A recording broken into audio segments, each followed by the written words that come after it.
en dos grupos, hipertensión primaria y la hipertensión secundaria.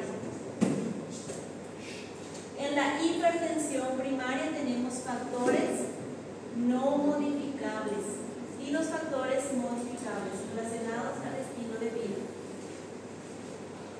Y en cuanto a la hipertensión secundaria, siempre hablamos de enfermedades. Aquí tratamos hipertensión primaria, tratamos directamente la hipertensión. Si hay algo que podemos modificar en el estilo de vida, modificamos, pero tratamos la hipertensión. En la hipertensión secundaria tratamos la enfermedad. Debemos de identificar si el paciente es portador o no de una enfermedad. Y tratamos la enfermedad para corregir la hipertensión. Mientras el paciente está en estudio, sí vamos a tratar la hipertensión. Una vez que identificamos qué está causando, qué patología está causando la hipertensión, tratamos esa patología. Resolvemos esa patología y el paciente se cura de la hipertensión. Cuando ya estudiamos al paciente y no encontramos una causa secundaria, le catalogamos como una hipertensión primaria.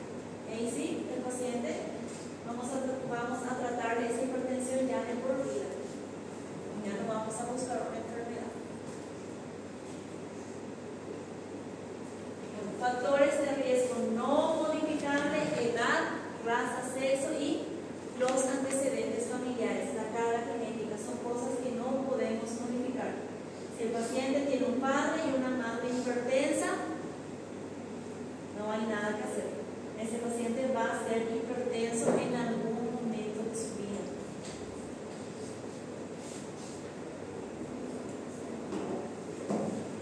En cuanto a la edad, tenemos la arteriosclerosis, que es el endurecimiento arterial que va ocurriendo con los años. La arteria va perdiendo la elasticidad.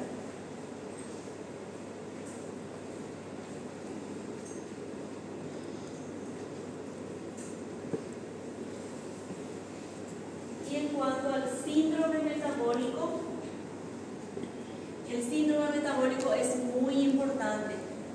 El paciente puede que no sea hipertenso, pero tiene obesidad central, tiene resistencia a la insulina y tiene dislipidemia. Eso va a predisponer a la hipertensión. Si el paciente ya es hipertenso y aparte de eso tiene un síndrome metabólico, va a empeorar esa hipertensión.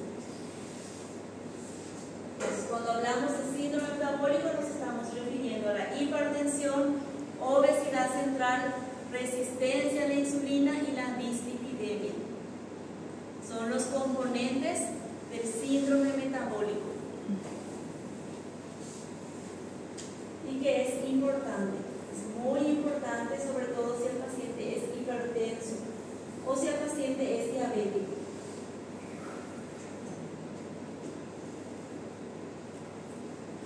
Factores de riesgo modificable, tenemos a la dieta, el tabaquismo, las dislipidemias, consumo de alcohol, peso corporal y actividad física. ¿Por qué el consumo del paciente tabaquista? El tabaco. ¿Por qué el tabaco no es causa de una hipertensión secundaria? Porque no es una enfermedad, es un hábito. Eso sí, yo pregunté el semestre pasado. Todo el mundo me puso tabaquismo y diabetes. La diabetes no causa hipertensión secundaria, a no ser que la diabetes cause una enfermedad renovascular. Esa enfermedad renovascular puede causar una hipertensión secundaria, pero la diabetes no. No todos los diabéticos son hipertensos. Entonces, todo esto son factores modificables que pueden predisponer al desarrollo de una hipertensión, pero el paciente no va a necesitar de una intervención médica para revertir eso.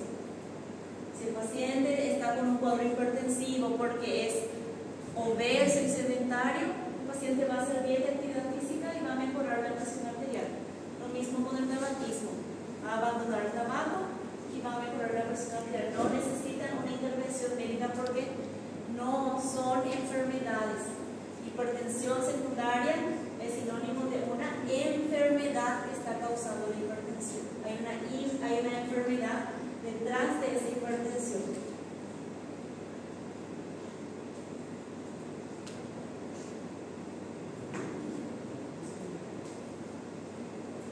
Bueno, y para poder tratar la hipertensión tenemos que conocer los mecanismos fisiopatológicos para saber dónde vamos a actuar. Tenemos el sistema renina-angiotensina-aldosterona que regula la presión arterial a través de ¿qué? Retención de electrolitos, sobre todo el sodio, retención de agua.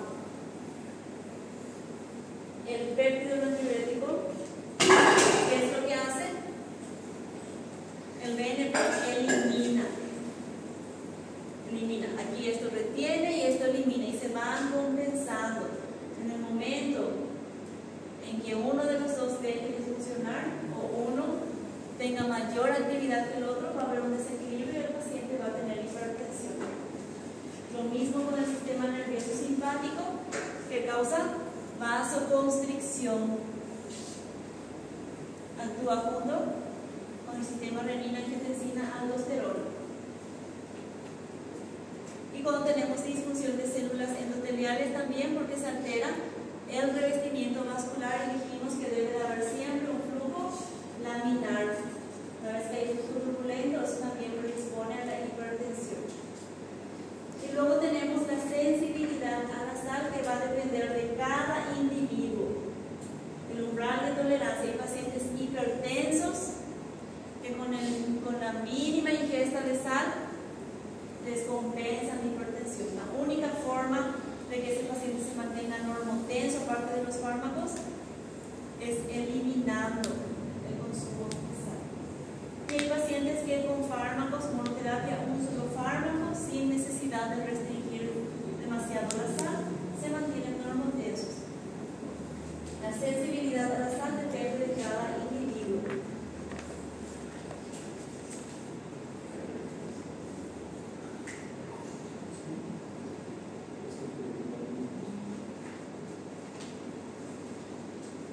Luego tenemos tabaquismo, que sabemos siempre. La dislipidemia. Mientras más dislipidemia tenga un paciente, va a tener más placas, va a tener un menor diámetro del vaso, va a aumentar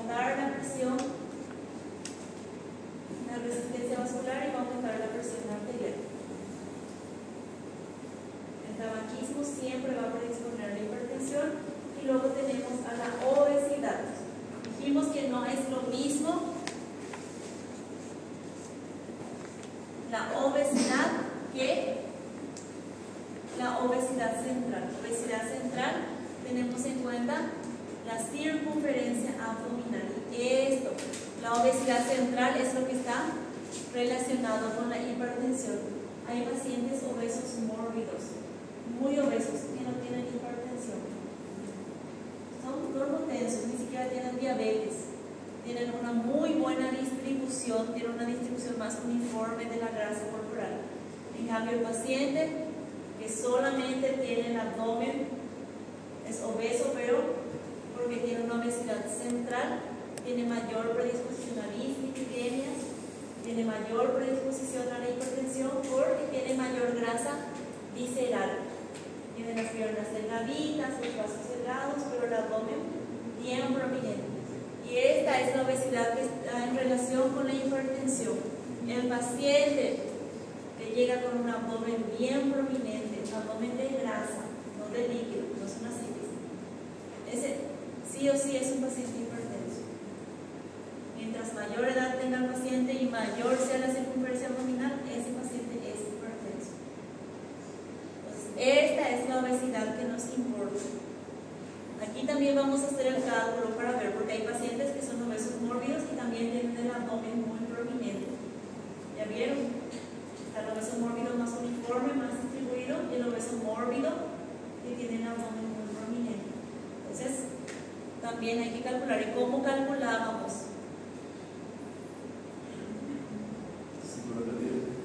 ¿Cómo? Cintura lateral, índice, cintura, cadera. Pero lo que deben de recordar siempre es que la obesidad central es lo que nos importa. Si ven un paciente que tiene el abdomen muy prominente, hay que calcular, hay que medir la circunferencia abdominal.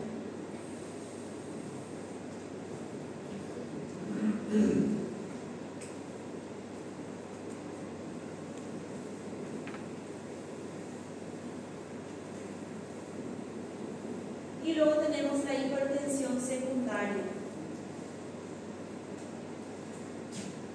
La hipertensión secundaria, ya dijimos que está asociada siempre a una enfermedad renal. La causa más frecuente es la enfermedad renal, afectación renovascular.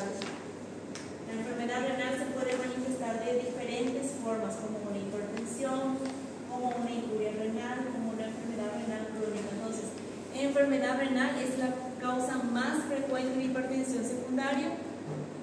Y luego tenemos los feocromocitomas, los tumores neuroendocrinos, las afectaciones córticos suprarrenales, la coartación de aorta, los anticonceptivos orales en mujeres jóvenes y algunas sustancias como la cocaína, las anfetaminas y los simpático-miméticos. Tienen un paciente joven, hipertenso, hay que investigar siempre el consumo de sustancias antes de hacer el diagnóstico.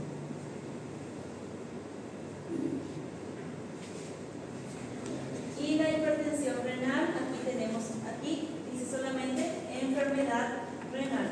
Aquí vamos a clasificar qué enfermedades, cuáles son las enfermedades renales. La glomerulonefritis, la insuficiencia renal aguda y la obstrucción urinaria aguda. Paciente que tiene una estrechez ureteral puede tener una hipertensión secundaria. Afectaciones renales crónicas como la pielonefritis crónica, las nefropatías poliquísticas, nefropatía diabética. Aquí sí importa la diabetes. Cuando el paciente ya está en esta etapa, salud. Y la enfermedad renal en etapa terminal, el estadio 5.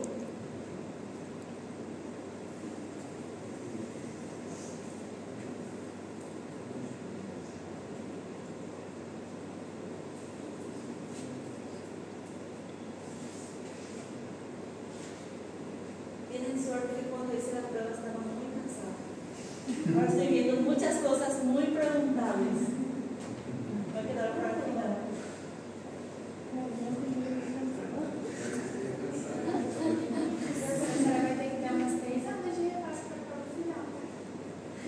Si hay tiempo. Tiene suerte que yo estuve de viaje todo el fin de semana con mi mamá. Y el lunes en la tarde recordé que debía enviar la prueba.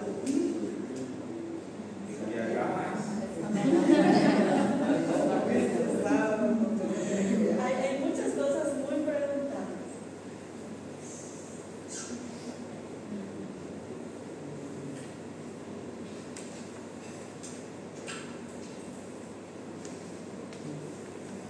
Bueno, y deben de recordar cuáles son los órganos afectados por la hipertensión: el corazón, los riñones, los vasos sanguíneos, el cerebro, la retina y otros. En los varones, disfunción sexual.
No modificables, y los modificables que son similares a los de la hipertensión. Pero aquí tenemos el sexo masculino, que dijimos que hay un empate, hay un equilibrio cuando la mujer alcanza la menopausia. Ahí ya no hay diferencia de sexo.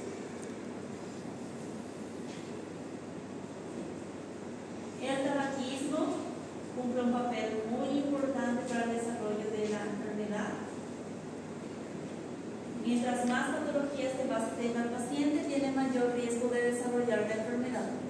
¿Qué patologías de base? Hipertensión y diabetes.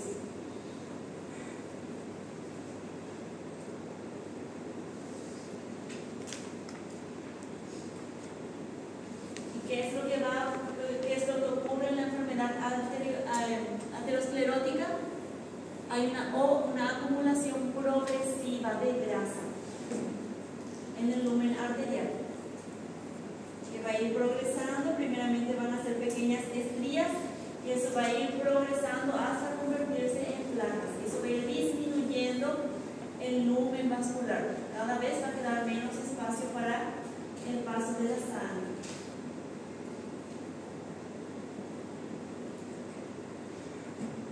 Y hablamos de lesiones complicadas cuando estas placas se desprenden y causan una lesión del endotelio. Y en esa lesión se pueden formar úlceras o trombos.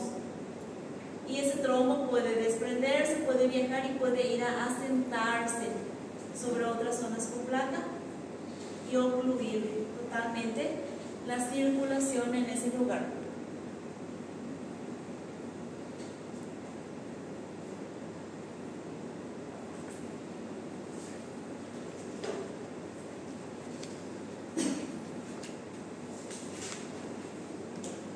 ¿Cuándo ocurre esto? De forma brusca. El paciente ya tenía placas de ateromas. El trombo va viajando, llega a un lugar, a un sitio donde el diámetro ya es mucho más pequeño y ocluye totalmente. Cuando esto ocurre de forma brusca, eso va a generar otra patología.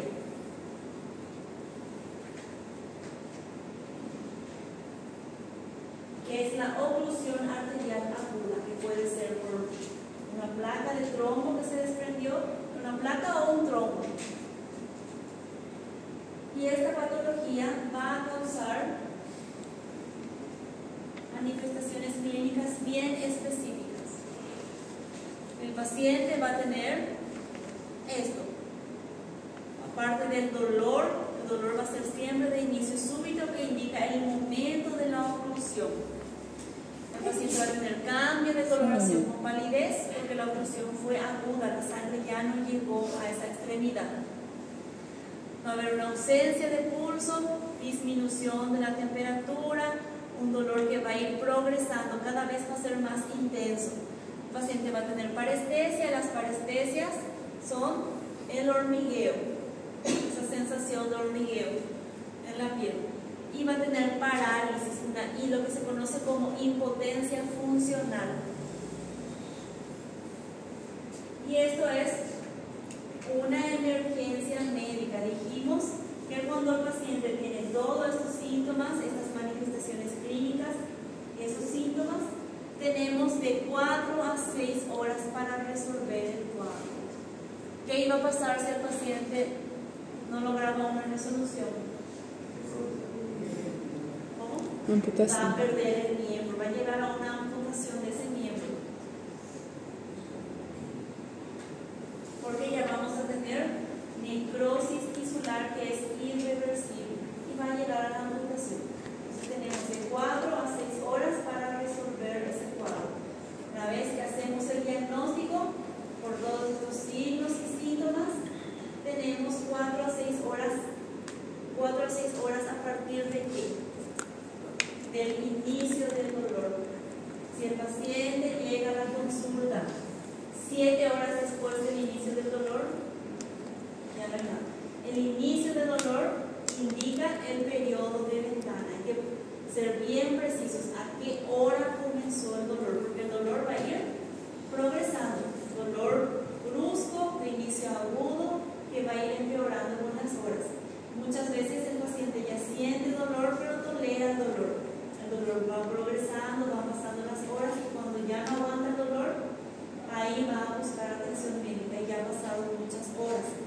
Siempre hay que ser bien precisos con la hora del inicio del dolor.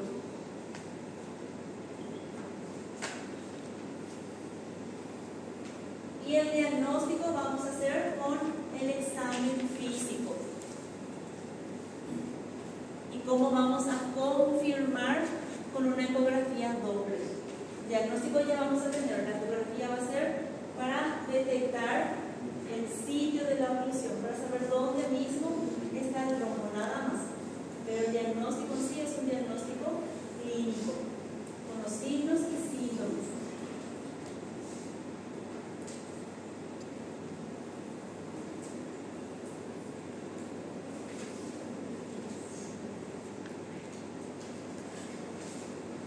Y luego tenemos también a las vasculitis. ¿Qué es la vasculitis? Es la inflamación del vaso desde el endotelio. Tenemos una inflamación que puede ser una inflamación crónica, intermitente o una inflamación limitada. Va a depender de qué está generando esa inflamación. Professora, eu tenho uma dúvida. A oclusão arterial aguda, ela vem a partir de uma lesão complicada, certo? Sí. A vasculite também ou não? No. La vasculitis que tiene otras causas. Puede ser también una lesión complicada. ¿Qué es la vasculitis? La vasculitis es la inflamación del vaso. La inflamación del vaso puede ser por una lesión local, una placa que se desprendió, generó una úlcera en el endotelio y eso generó una inflamación local. O puede ser por una causa, por una patología que haya causado una inflamación sistémica. Y todos los vasos están inflamados. Tá. É porque na divisão da matéria estava lá na parte do patogênese, estava a formação de placas e depois lesões complicadas. Complicadas, sim. E daí gerou a oclusão arterial aguda. Então a vasculite também pode ser por essa origem, mas não necessariamente. No necesariamente. Es menos frecuente. Pero si tenemos una lesión local del vaso, una ulceración que generó una inflamación, puede causar una vasculitis en ese sitio.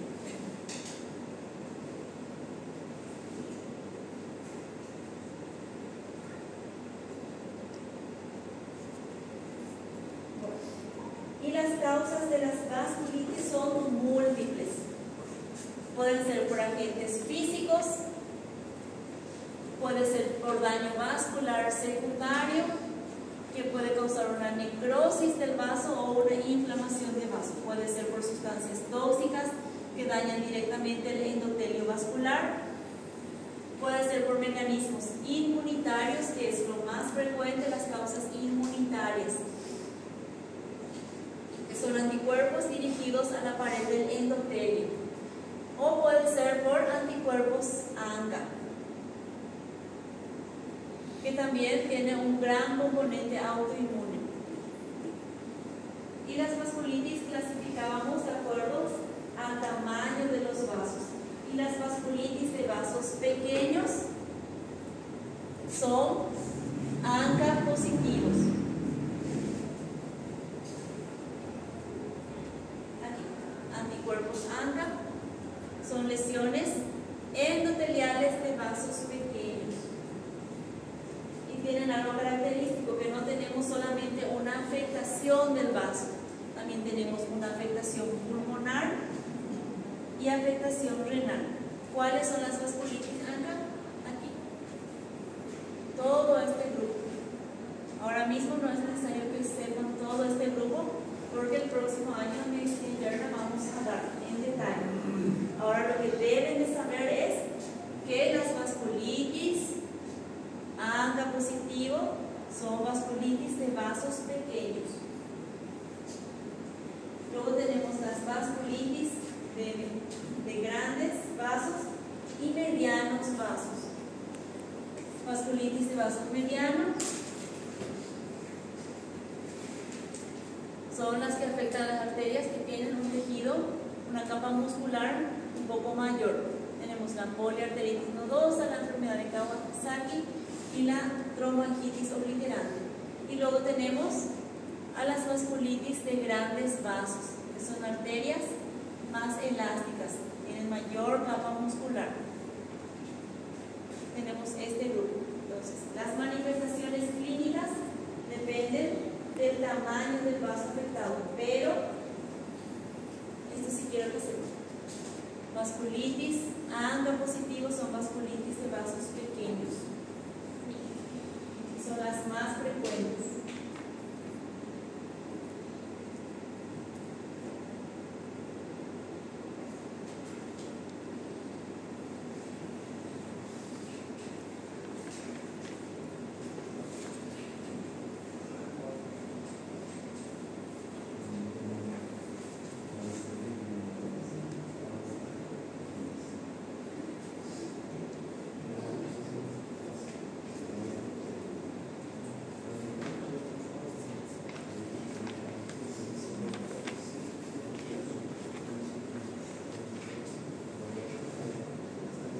Tenemos la oclusión arterial aguda y luego tenemos la enfermedad oclusiva aterosclerótica, que es la oclusión arterial crónica.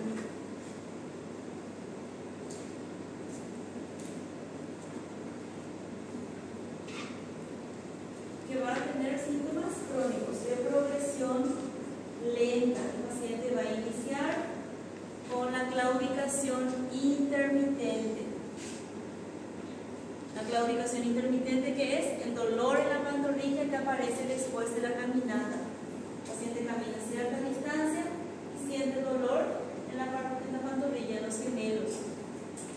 El paciente reposa un momento y el dolor pasa. Vuelve a caminar la misma distancia, el dolor vuelve. ¿Por qué? Con la caminata aumenta el requerimiento de aporte de oxígeno y de sangre al músculo. Y como la arteria está ocluida parcialmente o totalmente, ya no llega el flujo a ese grupo muscular. Entonces el músculo sufre, hay dolor. El paciente reposa, disminuye el requerimiento de aporte, pasa el dolor. El dolor es atípico. Sensación de dolor vago, que es mal localizado. El paciente puede tener un entumecimiento de las extremidades, la extremidad afectada, la disminución de la sensibilidad táctil. Va a haber cambios tróficos, va a haber pérdida de la pilosidad. Si el paciente tenía mucho vello en la zona afectada, va a tener una disminución. Puede tener lesiones cutáneas, lesiones ulcerosas, sobre todo en la zona donde llega en menor cantidad el aporte de sangre y oxígeno, en las zonas distales, en la punta de los dedos o en el talón, es donde aparecen las primeras úlceras. Y hacíamos el diagnóstico de la enfermedad arterial periférica, la oclusión arterial crónica, con el índice tobillo-brazo. ¿Cómo hacíamos el cálculo del índice tobillo-brazo? La presión arterial sistólica del tobillo. Vamos a controlar la presión arterial en el tobillo y en el brazo. Y vamos a utilizar la sistólica. Si la pierna derecha está afectada, vamos a comparar con el brazo derecho. Si es la pierna izquierda, con el brazo izquierdo. Si el paciente tiene en el tobillo tiene 120 de sistólica y en el brazo del mismo lado tiene 150, vamos a hacer una división. 120 dividido 150. Y lo normal es que el índice sea mayor a 9. Si es menor a 9, ya tenemos el diagnóstico.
para la apertura de la válvula. La válvula ya no se abre suficientemente.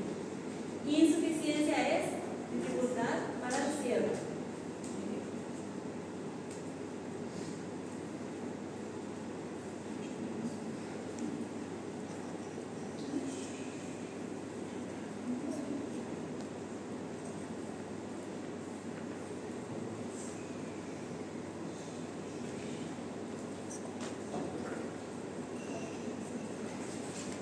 ¿Cuáles son las válvulas más afectadas?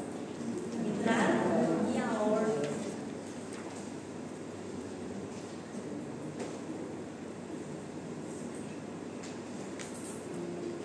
Son patologías crónicas.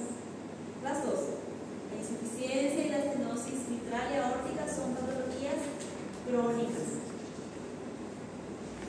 Hay que saber que la estenosis mitral por lo general es el resultado de la fiebre reumática que ya vimos. La fiebre reumática puede causar estenosis o insuficiencia o estenosis con insuficiencia, las dos cosas. La va a cicatrizar y vamos a tener una válvula abierta constantemente con un diámetro disminuido. O puede ser una consecuencia degenerativa propia de la edad, las calcificaciones. En el adulto mayor son frecuentes las calcificaciones. ¿A partir de qué edad ya podemos esperar calcificaciones del anillo valvular? A partir de los 50 años. Por eso en el prequirúrgico, paciente mayor de 50, 55 años tiene que tener ecocardiograma. Estoy viendo esa mirada maliciosa ahí del doctor. Ya no, pues, pero yo ya explicar. ¿Qué? Bueno, eu estou com 60 anos de idade e está preocupado com isso.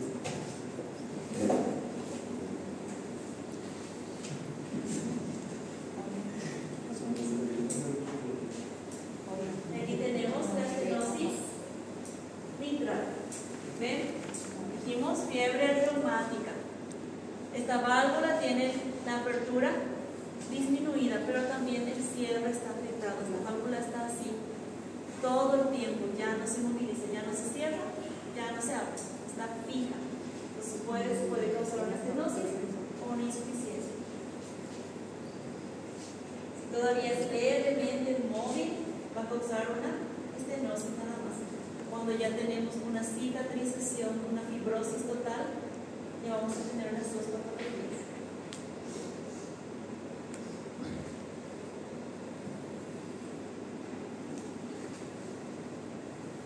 ¿Cuáles son los síntomas de la estenosis mitral? La insuficiencia cardíaca con congestión pulmonar, la disnea paroxística nocturna, las palpitaciones, el dolor torácico y la debilidad de la fatiga. Complicaciones: la estenosis mitral causa fibrilación auricular.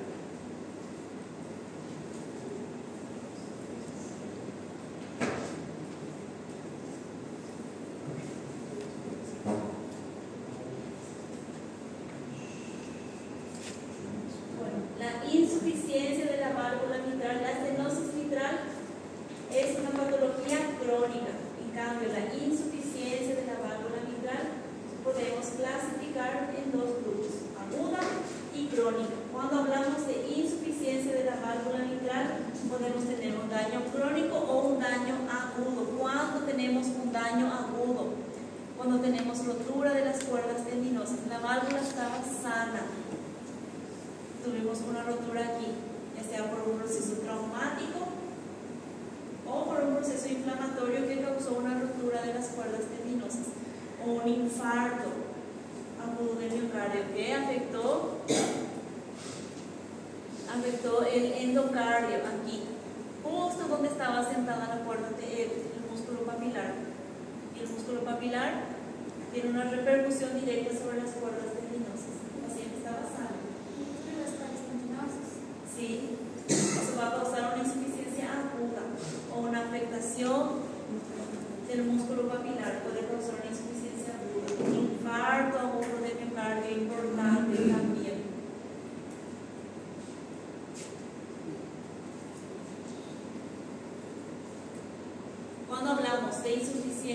mitral, entonces tenemos una insuficiencia mitral aguda, una insuficiencia mitral crónica también.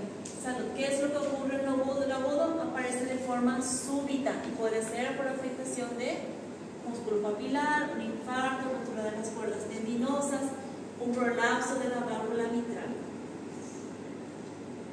Y vamos a tener síntomas agudos de sobrecarga de volumen. El paciente va a debutar con un edema agudo de pulmón. Paciente previamente sano. Los traumatismos de gran impacto, los accidentes vehiculares, puede causar una ruptura tendinosa por el movimiento de desaceleración brusca. Y hay casos. Requiere una cirugía de urgencia porque esa válvula estaba sana y tiene una afectación brusca.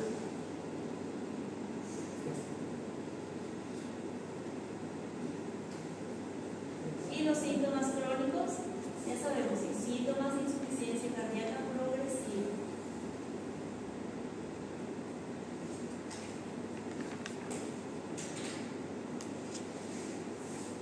Y vamos a tener síntomas típicos de afectación del ventrículo izquierdo. ¿Cuáles son esos síntomas? Disnea de esfuerzo, una disnea progresiva, leves, moderados, grandes, pequeños esfuerzos, que va a ir progresando. Y hay que corregir el daño antes de que aparezcan los síntomas. En la estenosis se podía esperar, en la insuficiencia antes. La estenosis se puede esperar hasta que el paciente esté muy sintomático. En la insuficiencia hay que corregir antes de que aparezcan los síntomas.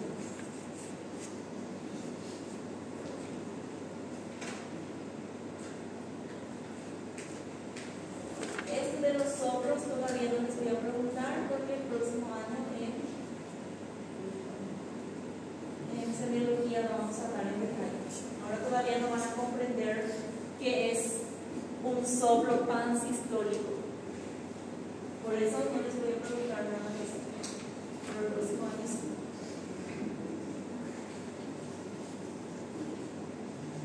Y luego tenemos los trastornos de la válvula aórtica, lo mismo, estenosis, insuficiencia.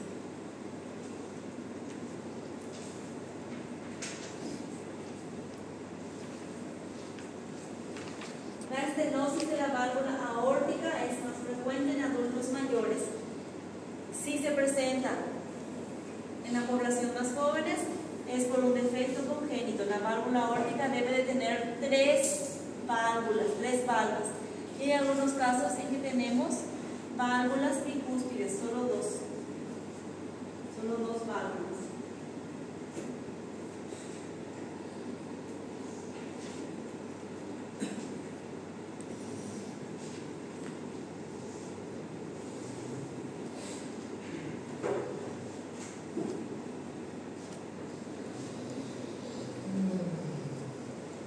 Cuando hablamos de estenosis aórtica, la causa más frecuente es la calcificación.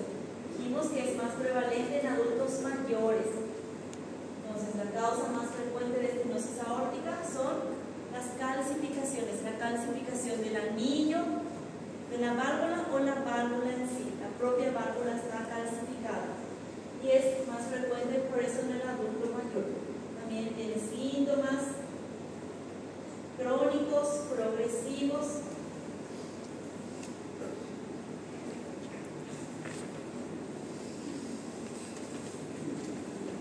Y también, ¿cuándo se resuelve? Cuando el paciente se vuelve muy sintomático. Pero una vez tiene una progresión muy lenta, pero una vez que el paciente tiene una descompensación, tiene demasiados síntomas, eso ya va a tener una progresión más rápida y hay que resolver, hacer un recambio de válvula, una intervención quirúrgica. Bueno, a diferencia de la estenosis mitral, el paciente va a tener más síntomas de afectación cardíaca sistémica. El paciente puede tener dolor anginoso, va a tener disnea, fatiga, puede tener cianosis periférica. Porque, como Muara. ¿Cómo ustedes ya vimos cianosis? No, ¿verdad? Próximo semestre. La cianosis tenemos de dos tipos, la central y la periférica. La cianosis central es cuando el paciente tiene coloración azulada de los labios, o de la nariz, o del lóbulo de la oreja. Y la cianosis periférica es la cianosis en las extremidades, en las puntas de los dedos. Y en la estenosis aórtica tenemos una cianosis periférica, porque el diámetro está disminuido, entonces el flujo que sale es menor y ya no llega a las zonas distales. Entonces el paciente tiene cianosis distales. El paciente puede tener síncopes, porque hay una variación en la circulación cerebral, sobre todo cuando el paciente hace esfuerzo físico.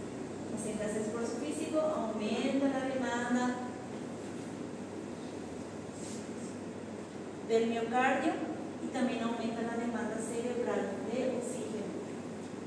Y el paciente tiene síncopes y también puede tener dolor anginoso, o sea, una angina por hipoperfusión.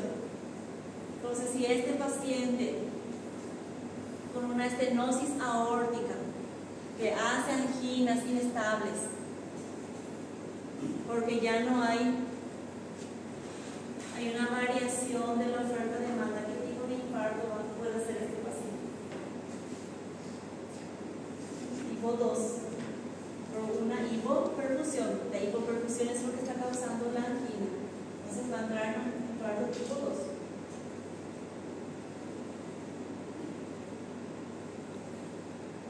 Y la insuficiencia de válvula aórtica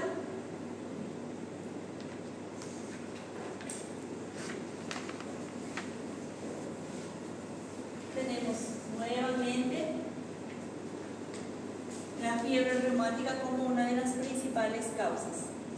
Una dilatación idiopática de la aorta puede ser por anomalías congénitas o por el síndrome de Marfan, que es una colágenopatía. Causas de insuficiencia aórtica, hipertensión, que es lo que más se ve. Causas traumáticas, fallo de válvula protésica y disección de aorta.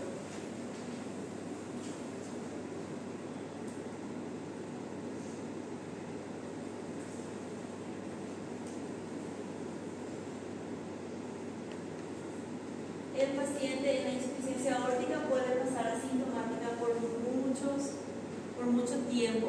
Y lo único que va a tener es un soplo aórtico, pero el paciente totalmente asintomático, hasta que eso progrese lo suficiente para una descompensación clínica, y ahí sí ya tiene una progresión muy rápida e irreversible. Hallazgos físicos de la insuficiencia aórtica: el pulso martillo hidráulico, el soplo holodiastólico y el soplo de Austin. Esto vamos a ver después en semiología, ahí sí van a